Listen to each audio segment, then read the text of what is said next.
Hi, this is Christina, founder of Sales Symphony, a sales training, coaching and consultancy firm. This morning it's my pleasure to interview Mr. Adrian Soh, who used to lead key positions in Singapore's largest telco, as well as a global MNC, who is a key distribution house headquartered in the US. Well, Christina, thanks for having me here. I really appreciate doing this together with you. yeah, my pleasure. You have been in leadership for quite a few decades.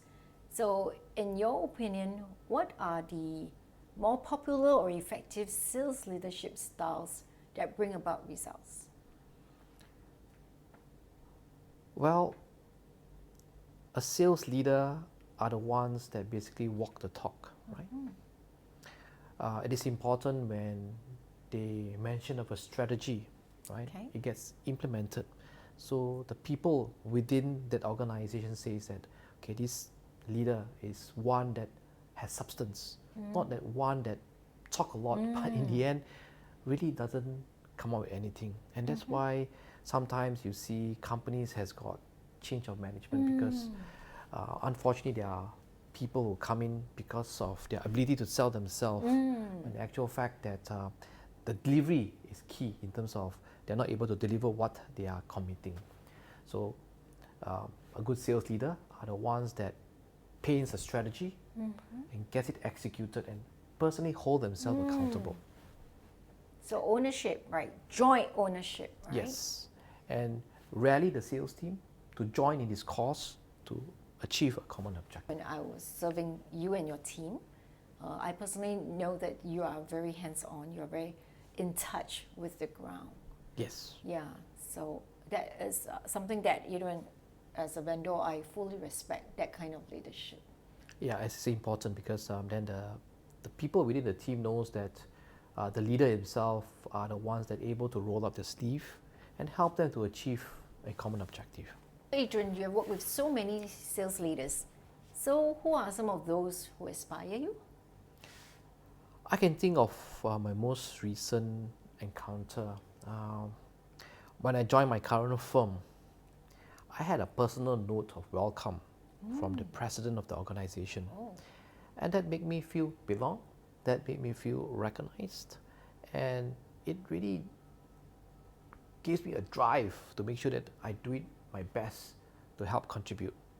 So little things like that, does help in the individual, be it sales or just any other associate, to want to do well.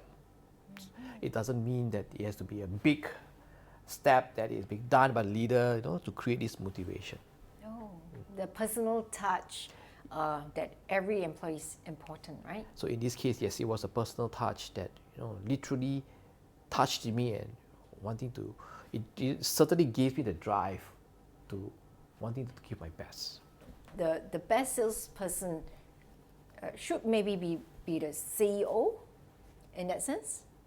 What are your views? Sales need not just sit with the sales organization, right?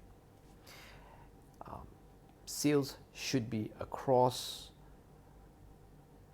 all mid-level to senior leadership associates. For example, you mentioned about the CEO, right? He needs to basically sell the company vision to the board of directors in order to get the fundings that he needs, right, to materialize his strategy that he has envisioned. And then the same CEO will then have to basically do the selling to his associates, his employees, so that they can be one with him to reach a common goal. I hope that I've answered your questions. Yeah, true. Because I mean, as we see from the media, the CEO is always being interviewed. Tell us about your organization. So in a way, it's also bringing brand awareness. Yeah, it's also bringing the vision of the company. Every employee is the ambassador of the company. True. So, and that's why successful companies will have company philosophy and vision that every associate has to uphold. And these are the ones that basically create a consistent company image and a positive to the media.